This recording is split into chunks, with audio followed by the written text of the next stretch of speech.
சென்னையில அதுவும் prime லொகேஷன்ல plot வாங்கணும்ங்கற உங்க கனவுகள் நிறைவேறும் இடம் நம்ம family builders and developers private limited. Sir, Rajiv Gandhi ஐயாவுடன் உங்களுடைய பயணத்தை சொல்லுங்க. 5 ஆண்டுகள் அவருக்கோசரம் நாங்கள் உயிரை கொடுக்க தயார் என்று இருந்திருக்கிறோம். 16-17 மணி நேரம் அந்த ஜோங்கா ஜீப்பை ஓட்டியிருப்பாரு. நைட்டு வந்து 2:30 மணி 3 வரைக்கும் ரெஸ்ட் எடுப்பாரு. காலங்காத்தால அவர் எங்களுக்கெல்லாம் முன்னாடி ரெடி ஆகிட்டு இருப்பாரு. ராகுல் காந்தி சில டெஸ்ட் மேரையில் எங்களை ட்ரை பண்ணுவார். ஒரு தடவை எங்கள் டாக் டெஸ்ட்லாம் நல்லா இருக்கான்னு செக் பண்ணுறதுக்கு அவர் ஒரு தமிழக மண்ணில் ராஜீவ் காந்தி அவர்கள் படுகொலை செய்யப்படுகிறார். இந்த சம்பவம் பற்றி ஒரு காவல் அதிகாரியாக உங்கள் பார்வை என்ன? பாலிடிக்ஸ் இல்லாமல் இருந்துருந்துச்சா செக்யூரிட்டி நல்லா இருந்திருக்கும். இந்த சம்பவமே நடந்திருக்காது. நான் ஒருத்தர், சவாரி ஒருத்தர். எங்கள் 2 பேரில் ஒருத்தர் இந்த ஸ்ரீபெரும்புதூருக்கு கூப்பிடணும் அப்படின்னு ஒரு திங்கிங் இருந்துச்சு. ஆனால் என்ன காரணமோ எங்களை கூப்பிடவில்லை. நான் டெல்லியில் இருக்கும்போது என்னையும் சாஹி என்பவரையும் டிஸ்கஷனுக்கு கூப்பிடாமே இன்டெலிஜென்ஸ் பியூரோ அதிகாரிகளும் மற்றவர்களும் முடிவு பண்ணி இவருடைய செக்யூரிட்டி குறைக்கிறாங்க. இந்திய பிரதமராக இருந்த ராஜீவ் காந்தி அவர்களுக்கு பாதுகாப்பு பிரிவில் சிறப்பதிகாரியாக நீங்கள் இருந்திருக்கிறீங்க. அங்கே உங்களுடைய அனுபவம், உங்களுடைய சவால்களை சொல்லுங்க. மிக மிக மிக சிறந்த ஒரு ப்ரொடெக்டிவ். எந்த விதமான எங்களுக்கு இடைஞ்சல் பண்ணுற மாதிரியோ தொந்தரவு பண்ணுற மாதிரி இரிட்டேட் பண்ணுற மாதிரி பிஹேவ் பண்ணுறதில்ல. அவர் 16-17 மணி நேரம் அந்த ஜோங்கா ஜீப்பை ஓட்டியிருப்பாரு. நைட்டு வந்து 2:30 மணி 3 வரைக்கும் ரெஸ்ட் எடுப்பார். காலங்காத்தால அவர் எங்களுக்கெல்லாம் முன்னாடி ரெடி ஆகிட்டு இருப்பார். அவர் நைட்டு வரணும்னு குட் நைட் விஜய் அப்படிம்பாரு எங்கிட்ட, என் டீமுக்கு. எனக்கு சொல்றது உங்களை டீமுக்கு நாங்கள் கன்வே பண்ணிட்டு காலையில் எழுந்திரிச்சு மார்னிங் அப்படிம்பாரு. நாங்கள் போய் ஒரு மார்னிங் அப்படின்னு மார்னிங் வழக்கம் போட்டதில்லை, ஜஸ்ட் மார்னிங் சார் அப்படிமா அதுக்குள்ளே அவர் சொல்லியிருப்பார். அந்த மாதிரி வெரி ரேடியன்ட் பர்சனாலிட்டி, ரொம்ப சார்மிங் மேன். அதாவது எங்களுடைய ப்ரொஃபஷன் படி you should be willing to die for the protective வாங்க. அதாவது எமோஷ்னல் இல்லாமல், சென்டிமெண்ட்ஸ் இல்லாமல், ப்ரொடெக்டிவ் அவருடைய கலர், அவருடைய ரேஸ், அவருடைய சென்டிமெண்ட்ஸ், அவருடைய ஐடியாலஜியெல்லாம் பார்க்காம you should protecting. You are a bullet catcher என்று சொல்லுவார்கள். இவரை பொறுத்தளவில் though we are bullet catchers, இவருடைய சார்மிங் பர்சனாலிட்டி பார்த்தோன்னா we are actually willing to die for. அந்த மாதிரி ஒரு அட்டாச்மெண்ட் அவரால் ஏற்படுத்த முடிஞ்சு. அந்த சார்மிங் அவர் கூட நான் பல இடங்கள், பல தேசங்கள் நான் சென்றிருக்கிறேன். அதை தவிர ட்ரைனிங்கெல்லாம் போயிருக்கு. ஒரு 52 நேஷன்ஸ் நான் விசிட் பண்ணியிருக்கேன். எனக்கு பெரிய வாய்ப்பு அங்கே ஏற்பட்டதே ட்ரைனிங். பல இடங்கள் செல்லும் பொழுது நான் அங்கே சந்தித்த அபூர்வமான மனிதர்கள், அபூர்வமான ட்ரெயினர்ஸ், பல ரேங்கில், பல countries, African countries, America, Russia, சைனாலேருந்து கற்றுக்கிறது கஷ்டம். ஒன்றும் அவ்வளோ சீக்கிரம் சொல்லித்தர மாட்டாங்க. அப்போ நான் சொல்கிறது 87 ஃபர்ஸ்ட் டைம் பிரைம் மினிஸ்டர் போகிறது சைனா, இந்தியன் பிரைம் மினிஸ்டர் முதல்ல. இருந்தாலும் அவங்கக்கிட்ட நம்ம நட்புன்னு இதுமாக கொஞ்சம் கொஞ்சமாக நான் சில விஷயங்கள்லாம் கறந்து தெரிஞ்சு அதில் எனக்கு ரொம்ப ஈடுபாடு உண்டு. என்ன டெக்னிக்கை வச்சுருக்கான், என்ன ஸ்டைல் ஆஃப் பாடி கார்டிங், என்ன ஸ்டைல் ஆஃப் ஷூட்டிங், என்ன ட்ரைனிங்கில் மெத்தடாலஜி, என்ன ஸ்னைப்பிங், சின்ன சின்ன விஷயம் எனக்கு சம்மந்தப்படாத மிலிட்ரி டாக்டிக்ஸ் கூட நான் முடிஞ்ச அப்படியே ஃப்ரெண்ட்ஷிப்பில் கொஞ்சம் கேட்டது. அந்த ஆர்வம் எனக்கு உண்டு. என்ன ஸ்பெஷல் ஃபோர்ஸ் வச்சுருக்காங்க, ஏன் இந்த special force special, fundamental. So my curiosity was quenched considerably because of being with Rajiv Gandhi. என்னுடைய இந்த மாதிரி நாலேஜ் சீக்கிங், எக்ஸ்போஷர், இன்டர்நேஷ்னல் லெவலில் I could see so many institutions. அது ஒரு பெரிய எக்ஸ்பீரியன்ஸ். அந்த ஃபேமிலியில் சோனியா காந்தி அவர்களும் ரொம்ப எங்கள் இதில் இன்டர்ஃபியர் பண்ண மாட்டாங்க. அவங்க பார்த்துட்டே இருப்பாங்க, வாட்ச் பண்ணுவாங்க. யார் அல்ல அவங்களுக்கு தெரியும் இங்கே என்ன இந்த பசங்க யார் யார் என்ன சுற்றி நிற்கும் போது அவங்களும் வாட்ச் பண்ணுவாங்க. ஆனால் தலையிடவே மாட்டாங்க. இவர்கள் 2 பேரும் கொஞ்சம் சின்ன வயசாக இருந்துச்சு. அப்போ 14-15 இயர்ஸ் இருக்குன்னு நினைக்கிறேன். ராகுல் காந்தி, பிரியங்கா. ராகுல் காந்தி சில டெஸ்ட் மேரையில் எங்களை ட்ரை பண்ணுவார். ஒரு தடவை எங்கள் டாக் டெஸ்ட்லாம் நல்லா இருக்கான்னு செக் பண்ணுறதுக்கு அவர் ஒரு இடத்துல சில பொருளெல்லாம் மறைச்சி வைக்கும்போது அது மேலே டீசலோ பெட்ரோலோ ஏதோ ஊற்றி விட்டாங்க யாரும். அவருடைய எதுக்குன்னா அது எது கரெக்டானது. எங்கள் டாக் அந்த டீசல் ஊற்றுனதுனால கொஞ்சம் ஸ்மெல்லு அடங்கிடும். அந்த எக்ஸ்ப்ளோசிவ் ஸ்மெல்லை டைவர்ட் ஆகிடும். இன்னொரு இடத்துல டீசல் ஊற்றாமல் 2 சாம்பிள் இந்த மாதிரி ஒரு டெஸ்ட் நடந்துச்சு. அதில் சில பேர் இவர் ஏதாவது பண்ணியிருக்காரு அப்படின்னு சொல்லிட்டு இருந்தாங்க. அவர் ரொம்ப curious but very supportive for SPG. ரொம்ப இனிமையான 5 ஆண்டுகள் நான் கழித்தேன். நான் 3 ஆண்டுகள் செல்ல இருந்தால் கூட 5 ஆண்டுகள் நான் இருக்க வேண்டிய தருணம் ஏற்பட்டது. அது ரொம்ப nothing, very very pleasurable time, very very enjoyable, memorable days. தமிழக மண்ணில் ராஜீவ் காந்தி அவர்கள் படுகொலை செய்யப்படுகிறார். இந்த சம்பவம் பற்றி ஒரு காவல் அதிகாரியாக உங்கள் பார்வை என்ன? 1. 2, அந்த சம்பவங்களை குறித்து சரியான விசாரணை நடத்தப்படவில்லை அப்படிங்கிற ஒரு குற்றச்சாட்டு இன்னைக்கும் இருக்கு. அதை பற்றி உங்கள் பார்வை? இதில் என்ன வினோதமான விஷயம் என்றால், நான் வந்து பக்கத்து ஜில்லாவில் வெள்ளூரில் எஸ்பியாக இருக்கேன்.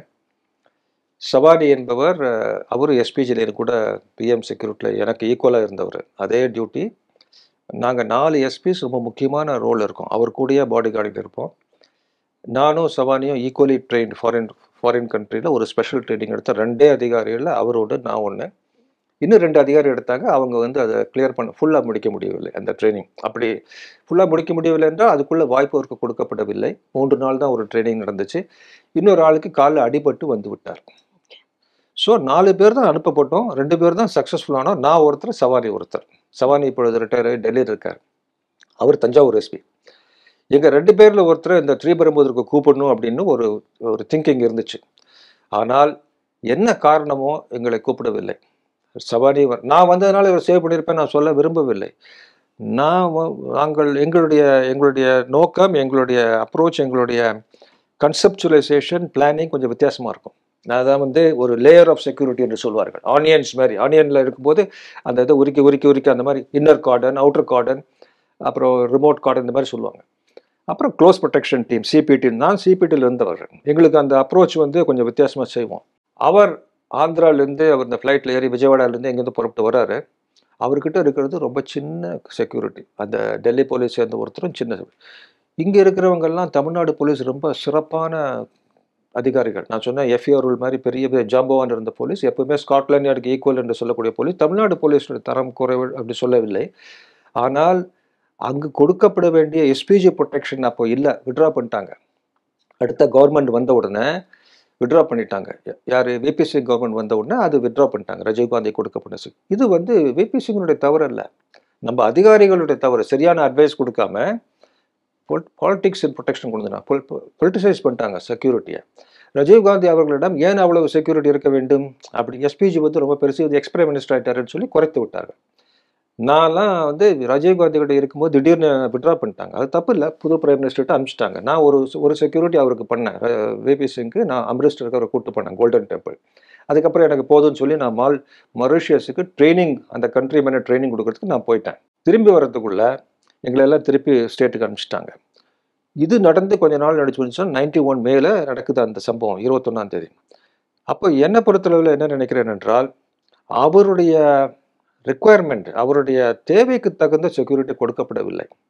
இதற்கு காரணங்கள் பல. நீங்கள் விசாரணைகள்லாம் ஜெயின் கமிஷன் இருந்துச்சு, அப்புறம் ராஜீவ்காந்த் நிறைய விசாரணைலாம் நடந்துச்சு, அப்புறம் கார்த்திகேயன் அவர்கள் அந்த கேஸ் எல்லாம் இது பண்ணாங்க. ஐ திங்க் அதெல்லாம் ஓரளவுக்கு சிறப்பாக தான் செஞ்சுருக்காங்க. அதில் வந்து குறை சொல்ல இயலாது. 2 கமிஷன் இருந்திருக்கு, ப்ளஸ் இந்த இன்வெஸ்டிகேஷன். அது 3மே என்னுடைய பேட்ச்மேட் ராதா வினோத் ராஜு என்பவர் தான் கார்த்திகேயனுக்கு நம்பர் 2 இருந்து அது பண்ணார். அந்த எல்டிடியினுடைய இன்வால்மெண்ட்டை ரொம்ப திறமையாக கண்டுபிடிச்சி அந்த தானு மட்டும் இல்லாமல் நல்லா தான் பண்ணாங்க. என்னை பொறுத்தளவில் அந்த பாலிடிக்ஸ் இல்லாமல் இருந்துருந்துச்சா செக்யூரிட்டி நல்லா இருந்திருக்கும். இந்த சம்பவமே நடந்திருக்காது. தமிழக மண்ணில் நடந்தது ரொம்ப துக்கம். அதாவது தமிழக மக்கள் எல்லாமே ரொம்ப தே ஃபெல்ட் வெரி பேட். நம்ம ஊரில் நடந்திருக்கு அப்படின்னு சொல்லி ஒரு மாதிரி ஒரு எமோஷனல் ஆகிட்டாங்க. எனக்கு என்ன வருத்தம்னா, நம்மளாம் இங்கே அவர் கூட 5 வருஷம் இருந்து அவர் அங்கே காப்பாற்றிட்டு வந்திருக்கோம், இங்கே நம்ம வந்ததுக்கப்புறம் முடியலையே அப்படின்னு நான் ஃபீல் பண்ணேன். அன்னைக்கு ஃபுல்லாக ரொம்ப ஐ வாஸ் வெரி அப்செட். நான் கூலிங் கிளாஸ் போட்டு தான் நான் ட்ராவல் பண்ணிருந்தேன்.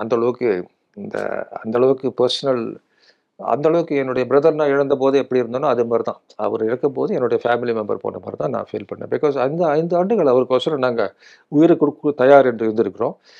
வரும்போதே அவர் உயிரோடு விட்டு வந்திருக்கோம்.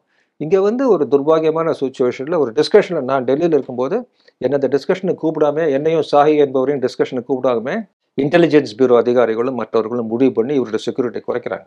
ஒரு பெரிய அதிகாரி, எனக்கு ரொம்ப பெரியமான ஒரு அதிகாரி, அவரே வந்து டக்குன்னு பிளேட்டை மாற்றிட்டார். கவர்மெண்ட் மாற்றின உடனே இல்லை அவ்வளோ செக்யூரிட்டி தேவையில்லைன்னு சொல்லி அந்த டிஸ்கஷன் சொல்லிட்டாங்க.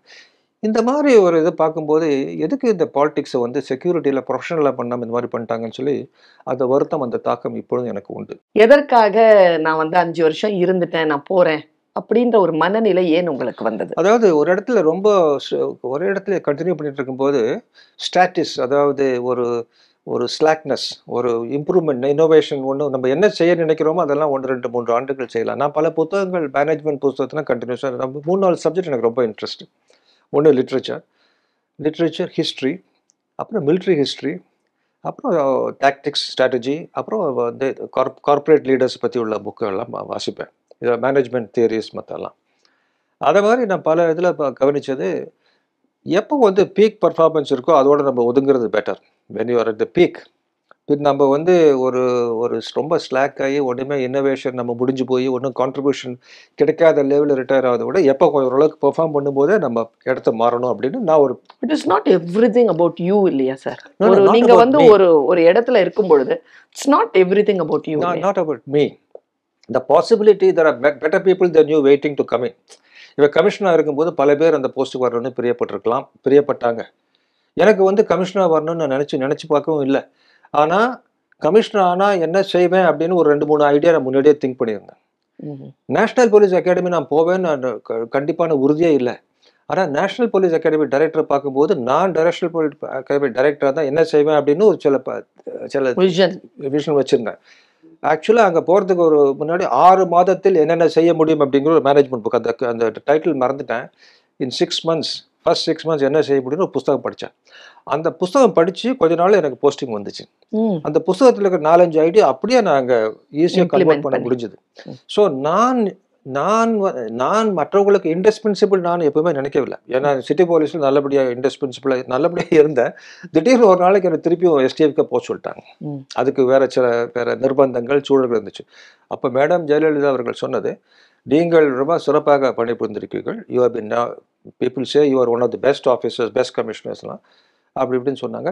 இருந்தாலும் நீங்கள் அங்கே மீண்டும் சொல்ல வேண்டும் என்று. அப்போ நான் கேட்டேன், இதெல்லாம் நீங்கள் சொல்ல வேண்டிய அவசியமே இல்லை. You are the chief minister and home minister. என்கிட்ட you don't have to tell me madam. நான் அதுக்கு தான் நான் வந்தேன் முதலே. இது வந்து ஒரு சும்மா இன்ட்ரோல் மாதிரி, இன்ட்ராக்ட் மாதிரி, இதுக்கு கமிஷனர் போலீஸ்க்கு கூப்பிட்டீங்க, நான் அங்கே வந்துட்டேன். ஆக்சுவலாக ரிலக்டண்டாக தான் வந்தேன். இது ஒரு 1.5-2 ஆண்டுகள் நீங்கள் எந்த விதமான இன்டர்ஃபரன்ஸ் இல்லாமல் எனக்கு ஃப்ரீடம் கொடுத்தீங்க. I am grateful to you அப்படின்னு ஒரு பொக்கே நான் கொடுத்துட்டு ரொம்ப சந்தோஷமாக போகிறேன்னு சொல்லிட்டு தான் நான் திருப்பியும் ஃபைனல் ஸ்டென்ட் இன் எஸ்டிஎஃப் நான் போனேன். அதனால நான் இன்டிஸ்பென்சிபிள் எப்பவுமே நான் நினைச்சே இல்லை. என்னுடைய டீம் இஸ் இன்டிஸ்பென்சிபிள். எந்த டீம் என்கிட்ட வந்தாலும் அந்த டீமை நான் உடைக்க மாட்டேன். ஏற்கனவே இருக்கிற டீமை வந்து இன்னும் ஸ்ட்ரென்தன் பண்ணுவேன். முத்துக்கருப்பன் என்பவர் எனக்கு முன்னாடி கமிஷனர் இருந்தார். அவர் கொடுத்த டீம் அப்படியே நான் ஸ்ட்ரென்தன் பண்ணேன். சைலேந்திர பாபு, ஜியுஜி சாஸ்திரி, ஜார்ஜ், அப்புறம் ஜல திரிபாதி, ஜே.கே. திரிபாதி, இவங்க 4 பேரும் பெரிய ஜாம்பவான்கள். 4 பேரும் என்னுடைய ஜாயின்ட் கமிஷனர்ஸ். இவங்கெல்லாம் நான் போகிறதுக்கு முன்னாடி இருந்தவங்க. நான் தான் நடுவில் நுழைக்கப்பட்டு ஒரு அருமையான ஒரு க்ரௌடில் என்னை வந்து மேலே பிணக்கில் உட்கார வச்சுருக்காங்க. அதுக்கு மேலே நம்ம வந்து டேம்பர் பண்ண அவசியம் இல்லை. அவங்களுடைய பர்ஃபார்மன்ஸ் 80% இருந்துக்குன்னா 90% பண்ணதுக்கு என்ன செய்யலாம் அப்படிங்கிறது தான் என்னுடைய சிந்தனை. ரெண்டாவது, ஒரு க்ரௌடு இருந்துச்சுன்னா 4 பேர் இருந்தாலும் அதில் ஒருத்தருடைய திங்கிங் கொஞ்சம் வேறு மாதிரி இருக்கலாம். ஆனால் டீம் பர்ஃபார்மன்ஸ் பண்ணும்போது ஃப்ரீடம் டு டிஸ்கஸ் எப்போவுமே எங்கிட்ட எல்லாமே ஃப்ரீயாக பேசுவாங்க. எந்த விதமான நெகட்டிவ் ஒப்பீனியன், எந்த விதமான அதை தான் முதல்ல நான் கேட்பேன். சும்மா எல்லாம் பாசிட்டிவ் ரொம்ப நல்லா இருக்குது அப்படின்னு சொன்னால் அது நம்பக்கூடாது. என்னென்ன மைனஸ் பாயிண்ட் இருக்குன்னு பார்ப்பேன். ஒரு பந்தோபஸ்த் முடிஞ்ச உடனே அதில் வந்து 10 பந்தோபஸ்த்னால் பெரிய ஒரு 2000-3000 போலீஸ் போட்டு செய்யக்கூடிய அரேஞ்ச்மெண்ட்ஸுக்கு பந்தோபஸ்த் சொல்லுவாங்க. என்னுடைய விளைவு என்னவென்றால் அவர்களிடம் அவர்களெல்லாம் மிக பாராட்டி, காவலர்கள்லாம் பாராட்டி, அவங்க தான் நிற்கிறான். பாவம் ரொம்ப நாள் நம்ம ஆஃபீஸில் இருந்து மேனேஜ் பண்ணுறோம், நடுவில் போய் எட்டி பார்க்குறோம், சூப்பர்வைஸ் பண்ணுறோம். இந்த பந்தோபஸ்தை மீண்டும் செய்தால் எப்படி பெட்டராக செய்யலாம். திருவண்ணாமலையில் ஒரு ஞாபகம் இருக்கு எனக்கு. மிக அருமையான பந்தோபஸ்த் செய்தார்கள். இருந்தாலும் அங்கே வந்து தீப்பெட்டிகளெல்லாம் சரியாக செக் பண்ண, தீப்பெட்டியெல்லாம் மேலே எடுத்து போகக்கூடாது யாரும். ஏன்னாக்க போகிற ஆளுங்கெல்லாம் அவன் தனித்தனி தீபம் பண்ணிடுவான். ஒரு தீபம் தான் அங்கே அலௌடு. மேலே ஒரே ஒரு தீபம் தான் அங்கே கொளுத்த முடியும். ஒரு தடவை 2 பந்தோபஸ்த் நான் இருக்கும்போது நான் பார்த்துருக்கேன். ஒரு தடவை மிஸ்டேக்கில் வந்து யாரோ கொஞ்சம் பேர் தீப்பெட்டி எடுத்துகிட்டு போயிட்டாங்க. அதனுடைய விளைவு அந்த தீபம் பண்ணும்போது இங்கே செப்பரேட்டாக சின்ன சின்ன தீபங்கள் மாதிரி தெரிஞ்சது. அப்போ அந்த பந்தோபஸ்துக்கு மிகப்பெரிய பாராட்டத்தை நான் தெரிவித்தேன். எனக்கு எந்த விதமான ப்ராப்ளம் இல்லாமல் நடத்திட்டாங்க. அதில் என்னென்ன ப்ரைஸ் பண்ணிவிட்டு நான் சொன்னது, இந்த பாயிண்ட் இனிமேல் விடக்கூடாது, கொஞ்சம் ஜாக்கிரதை. அப்போ யாரையும் திட்ட வேண்டாம். ஒரு தவறு நடந்து போட்டோம், இப்போ திட்டி என்ன லேட்டாக போச்சு, அடுத்ததில் ப்ரிவென்ட் பண்ணுறதுக்கு ட்ரெயின் பண்ணுங்க அப்படின்னு. So the reviews and commendation on praise on time and reviews for the negative points on time and inspiring your team and not dismantling the team. ஒரு டீமை வந்து சும்மா கஷ்டம் ஷஃபில் பண்ணிட்டு இருக்காம இருக்கிற டீமை ஸ்ட்ரென்தன் பண்ணுறது. அப்புறம் டிசிடென்ஸ், ரொம்ப நெகட்டிவ் போகிறவங்கள கொஞ்சம் குறைச்சி பாசிட்டிவ் வர்றவங்களை என்கரேஜ் பண்ணுறது, மற்றவங்களை பார்த்து நான் கற்றுக்கொண்டேன். சில டைம் நம்ம கீழே இருக்கிற சபார்டினேட்ஸ் நிறையான விஷயங்கள் நம்ம பார்த்து கற்றுக்கலாம். ரொம்ப டிக்னிஃபைடாக சப் இன்ஸ்பெக்டர்ஸ், இன்ஸ்பெக்டர்ஸ், டிஎஸ்பிஸ் அவங்கெல்லாம் நம்மளை விட கஷ்டப்பட்டு ஒர்க் பண்ணுறாங்க. அவங்களுடைய atmosphere, ecology, that ambience more difficult and complex. அப்படி இருந்து கூட அவ்வளோ பாசிட்டிவாக அவ்வளோ கான்ட்ரிபியூட் பண்ண பார்க்கும்பொழுது you ten to get inspired. That is inspiration is not from above, inspiration is also from below and lateral என்பது என்னுடைய அசைக்க முடியாத நம்பிக்கை. காவல்துறை அதிகாரியாக ஆயிட்டோம் அப்படிங்கிற ஒரு தகவல் உங்களுக்கு உங்க மனசுக்கு தெரிஞ்சிருச்சு. உங்களுக்கு காலம் ஒரு வாய்ப்பு கொடுக்குது. நீங்க எந்த பகுதியில உங்களுடைய பொறுப்பை எடுத்தீர்கள்? அங்கே நீங்கள் சந்தித்த சவால்கள் என்ன? ரொம்ப மறக்க முடியாத, இன்னும் நேற்று நடந்த மாதிரி சில சம்பவங்கள். ஏன்னா நான் ட்ரைனிங் இருக்கும்போதே என்னுடைய ஒய்ஃப் அவங்க ஃபேமிலி எங்கள் ஃபேமிலியை மீட் பண்ணி அந்த என்கேஜ்மெண்ட் வச்சுட்டாங்க. என்பிஏலேருந்து நான் பாஸ் அவுட் பண்ணி வந்தேன். சென்னையில் ஒரு 4 மாதம் ட்ரைனிங் பண்ணிவிட்டு திருநெல்வேலி ஏஎஸ்பி அண்டர் ட்ரைனிங். அப்படி எங்களுடைய ட்ரைனிங் வந்து 30 மாதம், 30 months. ஐஏஎஸ் ட்ரைனிங்கில் 2 ஆண்டுகள், எங்களுக்கு 2 ஆண்டுகள் ஐபிஎஸ்சில். அதில் 8 மாதம் வந்து ப்ராக்டிக்கல் ட்ரைனிங். அந்த ப்ராக்டிக்கல் ட்ரைனிங் தான் ஏஎஸ்பி அண்டர் ட்ரைனிங் போடுவாங்க. ஏஎஸ்பினா 3 ஸ்டார் போட்டுக்குவார். டிஎஸ்பி மாதிரி 3 ஸ்டார் இந்த பக்கம், 3 ஸ்டார் இந்த பக்கம். ஏஎஸ்பி அண்டர் ட்ரைனிங்னா ஒத்த ஸ்டார். அதாவது ஒத்த ஸ்டார் பார்த்தோன்னு தெரியும் இது வந்து என்ன சொல்றது, ப்ரொபேஷனரி அப்படின்னு சொல்லி 2 கட்டான் ஒரு பக்கா. இது இல்லாமல் பட் அதில் வந்து ரொம்ப இனிமையான அனுபவங்கள். நீங்கள் கான்ஸ்டபிள் டியூட்டியிலேருந்து head constable duty, night patrol duty, அந்த காலத்தில் சைக்கிள் பெட்ரோல் தான். நைட்டில் போனோம், ஒரு 10, 15, 20 கிலோமீட்டர் நைட்டு பெட்ரோல் பண்ணணும், பீட் செக் பண்ணணும், டிராஃபிக் டியூட்டி பார்க்கணும், ஸ்டேஷன் ரைட்டர் டியூட்டி பார்க்கணும், சப் இன்ஸ்பெக்டர் டியூட்டி பார்க்கணும், இன்ஸ்பெக்டர் டியூட்டி பார்க்கணும். அப்புறம் தான் திருப்பியும் பக்கா ஏஎஸ்பி ஆவீங்க. நான் சென்ற இடம் திருநெல்வேலி, மானூர், திருநெல்வேலி தாலுக்கா, அப்புறம் இன்னொரு ஸ்டேஷன், 3 ஸ்டேஷன் உள்ள பகுதி. திருமணம் வேறு ஏப்ரல் 22 அன்று 1977 திருமணம் வேறு ஆகிப்போச்சு. நான் மனைவியும் கூட்டிகிட்டு செல்கிறேன். போனால் அங்கே வீடு கிடையாது. மகாராஜபுரத்தில் டெம்பரரியாக வீடு கொடுக்குறாங்க. கலெக்டர் சுந்தரமும் முகர்ஜி என்ப எஸ்பியும் ரொம்ப அவங்களுடைய அன்பு, அவங்களுடைய பரிவு பின்னாடி ஒரு வீடு கொடுத்து நம்ம அங்கே ஒன்றுமே நாங்கள் ரொம்ப ஸ்ட்ரகிள் பண்ணிட்டு இருந்தோம். அப்போ எங்கிட்ட ஒரு பைக், ராயல் என்ஃபீல்டு பைக்கு. அப்புறம் எங்கள் அப்பா கொடுத்த லேண்ட் மாஸ்டர் வேறு ஒரு கார் இருந்துச்சு, லேண்ட் மாஸ்டர். அப்போ லேண்ட் மாஸ்டர் பயங்கரமாக இருக்கும், அம்பாசிடர் விட நல்லா கெட்டியான கார். அப்புறம் கல்யாணம் முடிச்சு உடனே இவங்க வீட்டிலேருந்து ஒரு கார், டெசர்ட் மிஸ் கலரில் ஒரு ஃபியட் பிரீமியர் பத்மர். 3 வண்டி என்கிட்ட. பார்த்தா பெரிய ஃப்ளீட் மேனேஜர் மாதிரி வச்சிருக்கேன். ஆனால் பெட்ரோல் போடுறதுக்கு பணம் இருக்காது. இவಳು மனைவிக்கு வந்து பைக்கில் போகிறதா ரொம்ப பிரியம். கடைசியில் அது என்னன்னா கொஞ்சம் அந்த ப்ரெக்னன்சி ஸ்டேஜில் நான் பாட்டுக்கு ரெக்லெஸ்ஸாக பைக்கில் போகிறேன்னு சொல்லி டாக்டர் அட்வைஸ் பண்ணி அதுக்கப்புறம் தான் நாங்கள் அந்த வேலையை நிறுத்தினோம். இல்லாட்டி போயிட்டே இருந்தோம். 2 பேரும் அதில் போயிட்டுருப்பாங்க. அங்கே வந்து என்னாச்சுன்னா முதல் தலை தீபாவளி அன்னைக்கு நான் நைட்டு வெளியே போனேன். ஒரு 5 மணிக்கு ஈவினிங் வெளியே போயிட்டு தீபாவளியில் மற்றவங்களாம் செலிப்ரேட் பண்ணி முடிச்சு நான் காலையில் 8, 9 மணிக்கு தான் வீட்டுக்கு வந்தேன். எனக்கு நான் ரெய்டெல்லாம் பண்ணி வேண்டாத வேலை, மற்றவங்களுடைய என்ன சொல்கிறது, மற்றவங்களுடைய ஃபன்னை ஸ்பாயில் பண்ணுறோம். அங்கே போய் சாராய ரெய்டு, அங்கே போய் இந்த ரெய்டு, கேம்பிளிங் ரெய்டெலாம் மற்றவங்களாம் சந்தோஷமாக பண்ணிட்டு இருக்காங்கன்னு நினைக்கிறேன். எதுக்கு சொல்ல வேண்டாம், அதை பற்றி நான் வருத்தப்படவில்லை. என்னுடைய டியூட்டி வந்து இந்த கேம்பிளிங் ரைட் பண்ணணும், என்னுடைய டியூட்டி வந்து சாராயத்தை பிடிக்கணும். அது வந்து கேவலமான டியூட்டியா நல்ல டியூட்டியா என்று நான் யோசிக்கிறதே இல்லை. ஏன்னாக்கா நான் தான் அதை செய்ய வேண்டும். எப்பவுமே இந்த போலீஸ் கொடுத்த டியூட்டினா அதில் வந்து உங்களுக்கு பிடிக்கலன்னா போலீஸ்ட்டு ஓடி போயிடணும். Suppose you feel ethically morally dilemma வந்துச்சுன்னா போலீஸில் இருக்கக்கூடாது. போலீஸில் இருக்கும்போது இந்த டபுள்ஸ், அந்த காலத்தில் டபுள் சைக்கிளில் டபுள்ஸ் போனால் பிடிக்கணும், இருட்டில் அந்த லைட் இல்லாமல் போன பிடிக்கணும். இதெல்லாம் இப்போ பார்த்தா வேடிக்கையாக இருக்கும். ஆனால் அந்த காலத்தில் அந்த status quo upholding and preserving law order. அதனால் போலீஸுங்கிறது வந்து ஒரு டிபேட்டபிள் சப்ஜெக்ட். என்னென்ன போலீசிங் கரெக்ட், போலீசிங்காக ராங்.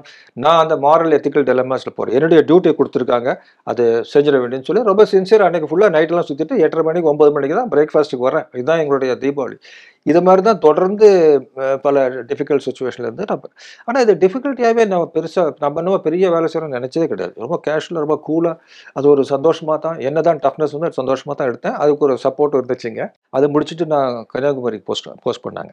கன்னியாகுமரி தான் நான் முதலாக ஏஎஸ்பி வச்சுருந்தது. என்னுடைய துர்பாகியம், அங்கே போன உடனே நான் ஒரு சின்ன ட்ரைனிங் அங்கே முடிக்கலன்னு சொல்லி யாரை கண்டுபிடிச்சி முசோரிக்கு போங்கன்னு சொல்லி 3 மாதத்தில் நான் ட்ரான்ஸ்ஃபர் பண்ணி எங்கள் முசோரிக்கு அனுப்பிச்சாங்க. முசோரினா அங்கே டெராடூன் பக்கத்தில் இருக்குது. ஃபவுண்டேஷன் ட்ரைனிங் எல்லாம் வந்துட்டேன். அப்படி நான் செய்த தவறு இல்லை, அவங்க ஃபவுண்டேஷன் ட்ரைனிங் நான் பண்ணுறதுக்கு முன்னாடி என்னை போஸ்ட் பண்ணுறது அவங்க தவறு. ஆனால் தவறுகளை நம்ம அந்த லெவலில் இருக்கும்போது சுட்டி காட்டிட்டு இருக்க முடியாது.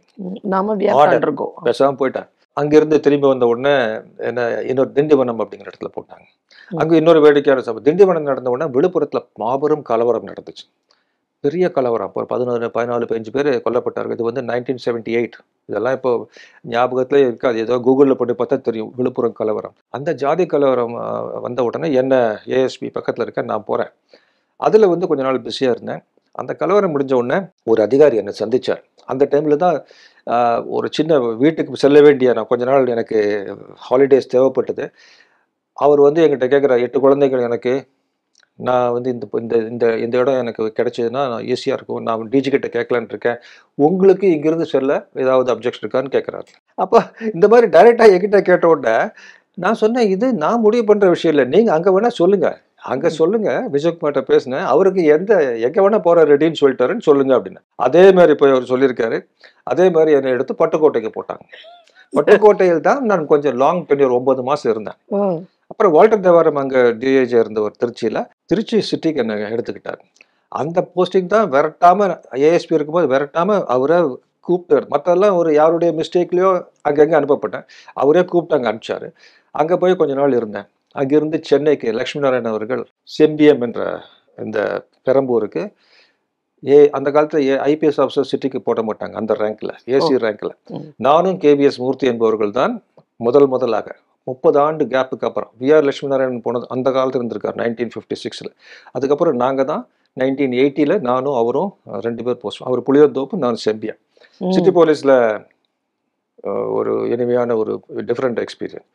அங்கே ஒரு சின்ன கலாட்டா நடந்து ஒரு பொலிட்டிக்கல் இதில் கொஞ்சம் இதாகி போச்சு. ஐ ரப் த ராங் ஷோல்டர் என்று சொல்லலாம், ஆர் ஸ்டாம்ப்ஸ் ஆஃப் டோஸ் அப்படின்னு சொல்லுவாங்கள்ல, ஒரு தேவையில்ல இடத்துல மிதிச்சு இதெல்லாம் பண்ணி அவங்க ரெக்கமெண்ட் பண்ணி என்னை எடுத்து டிராஃபிக் பிளானிங் போட்டாங்க. ஆகையினால் எனக்கு ஏஎஸ்பியாக மட்டும் 6 போஸ்டிங், மற்றவங்கெல்லாம் 1 போஸ்டிங் இருப்பாங்க, 2 போஸ்டிங். ஏன் எனக்கு வந்து இது வந்து ஒரு அடியாகவே தெரியவில்லை. நான் வந்து சொரணை இல்லாத ஆளா என்ன காரணம் தெரியல, நான் டிரான்ஸ்ஃபர் ப்ரூஃப் ஆகிட்டேன். அது போக போயிட்டே இருக்கேன், அப்படியே போயிட்டே இருக்கேன். இது அதை விட ரொம்ப தமாசான விஷயம் என்ன, என் வைஃபுக்கும் இதில் எஃபெக்டே கிடையாது. அங்கேருந்து போட்டாங்களா, சரி போகலாம், அப்படியே ஊரை சுற்றிட்டு இருக்கோம் நாங்கள். அதனால் இந்த பாதிப்புகள், இந்த எந்த காயமோ தழும்போ என் மனதில் ஏற்படவில்லை. ஒவ்வொரு சென்ற இடத்துல நான் என்னுடைய ரடார் மிஸ் பண்ணாமல் நான் என்ன நினைச்சோனோ அதை செஞ்சுட்டு வந்தேனே தவிர எங்கேயும் நான் விளைஞ்சு கொடுக்க வேண்டிய அவசியமோ தவறு செய்ய வேண்டிய அவசியமோ எதுவுமே வரவில்லை. இந்த பல டிரான்ஸ்ஃபர் சின்ன வயசுல பார்த்தனால போக எனக்கு டிரான்ஸ்ஃபர் என்பது ஒரு இனிமையான அனுபவம் இருந்ததை தவிர சில டைமில் நான் யோசிப்பேன். ஜெயலலிதா அவர்களிடம் நான் 5 ஆண்டுகள் இருந்தேன். 3 ஆண்டுகள் இருந்ததுக்கப்புறம் நான் போய் சொல்கிறேன் அவங்கக்கிட்ட, நான் 3 வருஷம் இருந்துட்டு நான் போகிறேன் அப்படிங்கிறேன். அவங்க சந்தேகப்பட்டாங்க, ஏன் திடீர்னு போகணும்னு சொல்கிறேன் அப்படின்னு கேட்டாங்க. அந்த மாதிரி சுச்சுவேஷன் ஆகி போச்சு. ராஜீவ்காந்தி கிட்ட அங்கே போய் இருந்தால் 5 ஆண்டுகள், நான் ஓடி வரலான்னு பார்த்தா முடியல, 5 வருஷம். போக லைஃப் ஸ்டேபிள் ஆகிடுச்சு. நான் எதிர்பார்க்காத இடத்துல வந்து நம்ம எங்கே இருக்கணும்னு நினைப்போமோ இருக்க முடியாது, எங்கே வேண்டாம்னு நினைக்கிறோமோ அங்கே நீங்கள் இருப்பாங்க. இது வந்து எப்படி ஆச்சுன்னா, ஹோம் மினிஸ்டரில் கூட அப்படி நடந்துச்சு. நான் வந்து திரு ஹோம் மினிஸ்டர் அவர்களிடம் நான் சொல்கிறேன், காங்கிரஸ் கவர்மெண்ட் முடிஞ்சு விட்டது 2014 புது கவர்மெண்ட் வந்துச்சு, நான் அந்த கவர்மெண்டால் நியமிக்கப்பட்டவர், நான் செல்கிறேன் என்று ஓப்பனாக ஒரு மீட்டிங்கில் சொல்கிறேன். ராஜ்நாத் சிங் ஹோம் மினிஸ்டர் ரொம்ப அப்ஜெக்ட் பண்ணார். எப்படி நீங்கள் சொல்லலாம் அப்படின்னு சொல்லி அதை தனியாக கூட்டிகிட்டு போய் அவரும் மற்ற சீனியர் அதிகாரிகள் சொல்லி, அந்த முடிவு உங்களிடம் இல்லை, நாங்கள் முடிவு பண்ணிக்கிறோம் அப்படின்னு சொல்லிட்டாங்க. அதனால் நான் யோசிக்கிறேன், லைஃப்பில் வந்து எங்கே நம்ம வேணாம்னு சொல்கிறோமோ அங்கே இருன்றுவாங்க. இப்போ உங்களுடைய கேடர்ல இருக்கக்கூடிய மற்றவர்களுக்கும் இதே டிரான்ஸ்ஃபர், இதே தொல்லை தானா, அல்லது உங்களுக்கு மட்டும் டார்கெட்டடா அது நடந்ததா? இல்லை, நான் வந்து லக்கி ஃபெல்லோன்னு சொல்லுவேன். நான் என்னுடைய டார்கெட்டிங் எல்லாம் ஏர்லி ஸ்டேஜ்லேயே முடிஞ்சு போச்சு. அதுக்கப்புறம் என்ன டிரான்ஸ்ஃபர்லேயே கவலைப்படாதனால எனக்கு வந்து அதுக்கப்புறம் வந்து ஓரளவுக்கு லைஃப் ஸ்டேபிளாக இருந்துச்சு. சேலத்தில் 2 வருஷம் நான் இருக்க முடிஞ்சது எஸ்பியாக. தருமபுரியில் 2 வருஷம் இருந்தேன். திண்டுக்கல்லில் கொஞ்ச நாள் இருந்தேன். திண்டுக்கல் இருக்கும்போது மட்டும் ஒரு ஃபனி சுச்சுவேஷனில் இன்னொரு ஜில்லாவில் ஒரு பர்டிகுலர் சமுதாயத்தை சேர்ந்த கலெக்டர், எஸ்பி இருக்கிறார்கள், ஆகையினால் நீங்கள் இங்கே செல்ல வேணும் என்கிட்ட சொன்னாங்க. நான் கேட்டேன் டிஜி கிட்ட, சார் மாற்றிட்டீங்களே என்ன அப்படின்னு கேட்டேன். பிபி ரங்கசாமி என்பவர் ரொம்ப டஃப்பான அதிகாரி, அவர்கிட்ட அதிகமாக யாரும் பேசுவேன், நான் ரொம்ப பிளண்ட்டாக பேசுவேன். அவர்கிட்ட கேட்டேன், ஏன் சார் என்னை மாற்றுறீங்க, 9 months என்ன சரியில்லையா அப்படின்னேன். இல்லை ரொம்ப சிறப்பாக இருக்குது, ஆனால் அந்த இதில் அப்படின்னாரு. அது எப்படி சார், அதெல்லாம் என்ன தப்பு, ஐஏஎஸ் ஐபிஎஸ்ல ஒரே சமுதாயத்தில் ஒரே இதுலேருந்து அதில் என்ன தப்பு, ஏன் முதல்ல பார்க்கல அப்படின்னு நானே கேட்டேன். சரிப்பா ஏதோ நடந்து போச்சு அப்படின்ட்டார் அவர். நான் அதுக்கப்புறம் நான் வெள்ளூர் சென்றேன். அப்படி தான் வெள்ளூர் போனேன். வெள்ளூர் சென்ற உடனே அங்கே வேறு சில விஷயங்கள்லாம் நடந்துச்சு. அங்கேருந்து முடிச்சுட்டு நான் எஸ்பி செக்யூரிட்டியாக மேடம் ஜெயலலிதா அவர்கள்கிட்ட வந்தேன். அதனால் அப்படியே நம்ம வந்து ஒரு விளைவு இப்படி தான் இந்த தான் இருக்கணும்னு நம்ம நினைக்காம நம்ம ஸ்மூத் நம்ம நினைக்கிறத செஞ்சுட்டு கரெக்டான நினைக்கிறதுன்றால் தப்பான காரியம் இல்லை, கரெக்டாக இருந்துட்டோம்னு சொன்னால் மற்ற எதுவுமே ஒரு பெரிய பிரச்சனையாக இருக்காது. உங்களுடைய குழு வந்து வீரப்பன் அவர்களை சுட்டுக் கொள்கிறது. நீங்கள் அதை தொலைபேசியில் பேசினது வந்து தி பெஸ்ட் கால் அப்படின்ட்டு சீஃப் மினிஸ்டரே சொன்னதா? உடனடியாக நீங்கள் வந்து கலைஞர் கருணாநிதி ஐயா அவர்களுக்கும் நீங்கள் அந்த தகவலை தருகிறீர்கள், ஏன்? வீரப்பன் வந்து இந்த பக்கம் ஐபிஎஸ் வந்திருந்தானா ரொம்ப பிரமாதமா போயிருப்பாங்க. இல்ல மிலிட்டரி லீடரா இருந்தா ரொம்ப பிரமாதமான இருக்கலாம். எனக்கு அவ்வளவு பல்வேறு விதமான கதைகள் வந்து வீரப்பன் அவர்களுடைய மரணத்தை குறித்து பேசப்படுது. அவர் வந்து மயக்கமடைய வைத்துதான் கொண்டு வரப்பட்டார், உணவுல வந்து விஷம் வைத்து கொல்லப்பட்டார், ஆம்புலன்ஸ்ல வச்சுதான் அவரை சுட்டாங்க, இந்த மாதிரி எல்லாம் பேசுகிறார்கள். இதற்கு அதுல உயரதிகாரியாக பொறுப்பதிகாரியாக இருந்த உங்கள் பதில்?